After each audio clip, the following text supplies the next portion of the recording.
Bonjour à toutes, bonjour à tous. Aujourd'hui, je vais vous parler de comment démarcher vos clients en télésecrétariat indépendant. Vous rêvez une solution, le démarchage de nouveaux clients. C'est de cette façon que vous allez trouver et gagner de nouveaux contacts. En tant qu'indépendante, vous allez devoir proposer vos services. Vous allez devoir élaborer votre offre commerciale. J'en parle dans une autre vidéo. Mais il va falloir le faire avec soin pour attirer des clients prêts à payer vos services. Cette étape est incontournable, mais elle vous inquiète. Alors, dans ma formation, je vous donne tous les conseils, toutes les idées pour démarcher vos clients en télésecrétariat. Si on va faire le point, c'est qu'est-ce que le démarchage? Le démarchage, c'est ce qui va vous permettre d'entrer en contact avec de nouveaux prospects et par la suite, ils deviendront vos clients. Auparavant, le démarchage ne consistait qu'à faire du porte-à-porte. Autrefois, c'était le vendeur de l'aspirateur, voilà. Puis, on est passé au phoning et on vous a vendu des vitres, des baies vitrées, des planchers, des cheminées, des cuisines, etc. Donc, oui, ça, c'est le phoning intensif. Aujourd'hui, grâce aux nouvelles technologies, la prospection téléphonique, elle est un peu tombée aux oubliettes. Il faut faire de la prospection commerciale avec d'autres techniques. Les emails, les réseaux sociaux. Bon, bien sûr, on ne va pas oublier complètement le téléphone, mais on va surtout le faire autrement. Alors, peu importe le moyen que vous allez choisir, l'objectif, il reste le même. Décrocher des contrats, décrocher des prospects et qu'ils deviennent vos clients permanents ou peut-être que ponctuels. Mais bon, au début, on peut commencer par du ponctuel pour avoir des clients permanents. En tant que télésecrétaire indépendante, vous allez pouvoir utiliser plusieurs canaux. Et c'est au travers de ces canaux que vous allez développer votre clientèle en mettant en place une stratégie commerciale efficace. Mais il faut pour ça être régulière. Il ne faut pas dire oh ben je le ferai demain, puis demain et demain est un autre jour. Mais si vous le faites toujours demain, vous n'allez pas beaucoup développer votre entreprise.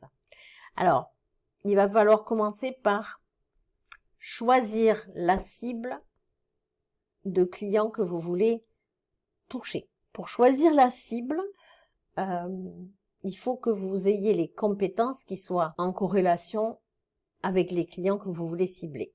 Je m'explique. Si vous faites de la traduction, vous allez chercher des sociétés qui sont des sociétés qui ont besoin de traduction. Si vous voulez faire de la permanence téléphonique médicale, vous allez chercher des clients plutôt médicaux ou paramédicaux. Voilà, je me suis expliqué. Alors, gardez bien en tête qu'il ne faut pas cibler tout le monde. Ça ne sert à rien. Vous n'obtiendrez aucun résultat.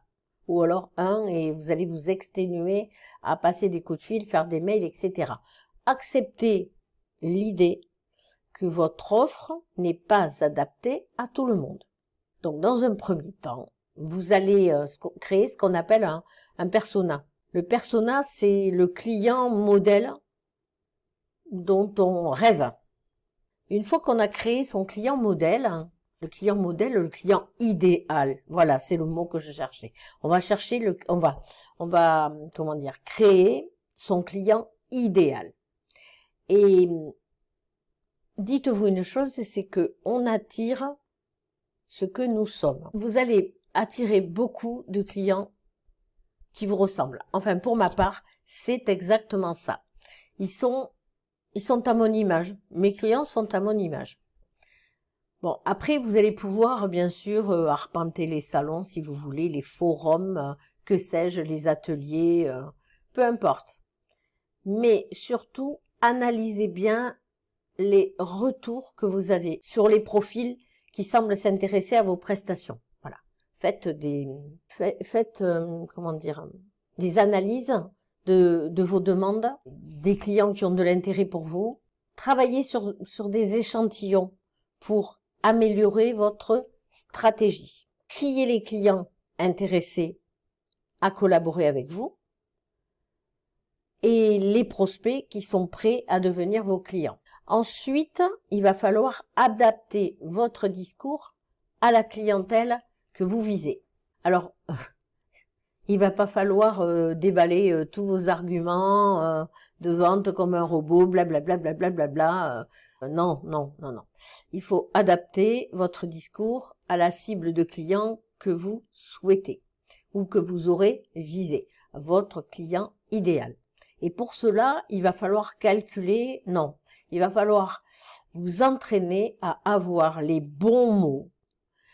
Surtout, faites preuve de transparence. C'est comme ça que vous allez attirer la confiance de vos clients. Montrez que vous êtes la personne de la situation. Vous allez pouvoir gérer son problème à votre client. Ensuite, surtout, n'oubliez jamais, jamais, jamais de jeter un œil sur la concurrence. Faites en sorte de vous démarquer. Regardez ce que fait la concurrence, voyez vos compétences et démarquez-vous. Après, ce que je disais tout à l'heure, c'est que vous allez vraiment, normalement, vous allez attirer les clients qui vous ressemblent. Alors, restez vous-même, ayez une communication authentique et, comment on dit, restez aligné avec vous et vos valeurs. Vous n'aimez pas jouer un rôle sur les réseaux sociaux, donc jouez votre propre rôle. Et si vous voulez faire la personne, je sais pas, si vous voulez jouer un rôle sur les réseaux sociaux, moi je vous conseille de le faire, mais si vous vous reconnaissez pas dans le rôle que vous vous donnez, laissez ça aux autres, hein. Trouvez votre style. Alors, la suite, c'est bien communiquer pour être visible sur le web. C'est un élément essentiel. Bien communiquer, il faut prendre le temps de communiquer. Bien sûr, la méthode classique, elle fonctionne toujours, hein. Vous pouvez toujours vous trouver des clients dans les foires, dans les salons, dans les forums, dans les ateliers, etc. Tout ça, ça fonctionne toujours. Les réseaux perso, les associations, la gym, l'école, etc. Ça fonctionne. Les copains du copain du copain, etc. Tout ça, ça fonctionne. Toutefois, il faut quand même passer par la méthode numérique. C'est devenu incontournable. On n'a plus le choix. Les réseaux sociaux sont indispensables pour être visibles et surtout pour le rester.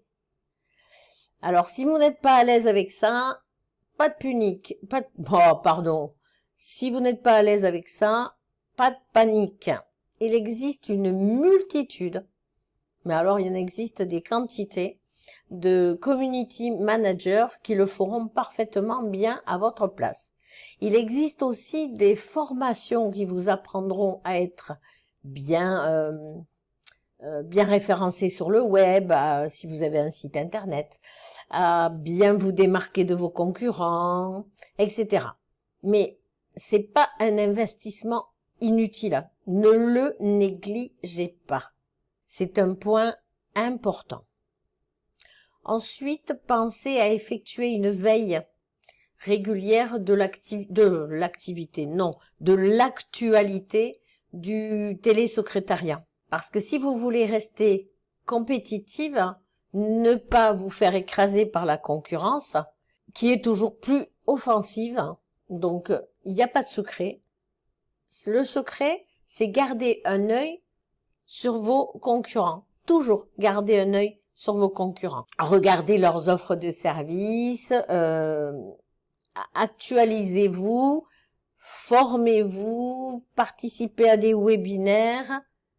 Surtout, ne restez pas sur vos acquis. Apprenez tout le temps. Le monde évolue, mais le monde du web évolue à grande vitesse. C'est donc de votre responsabilité, et j'insiste, c'est votre responsabilité de faire évoluer votre offre afin qu'elle soit en adéquation avec les attentes des clients et vos compétences.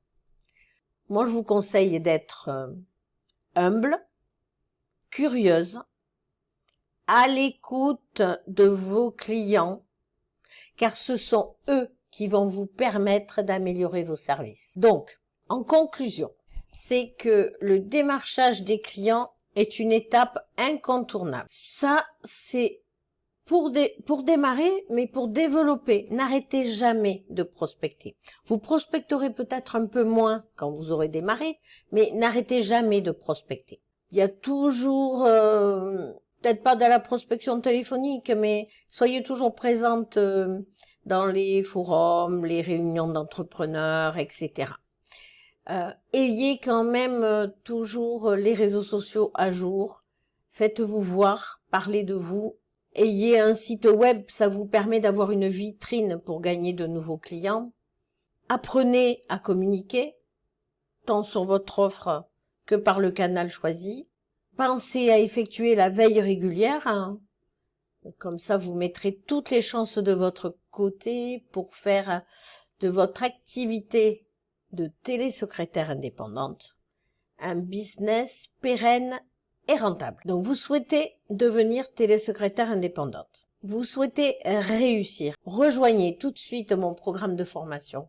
Créez votre activité de télésecrétaire indépendante. Abonnez-vous à ma chaîne pour avoir d'autres conseils et à bientôt dans une nouvelle vidéo.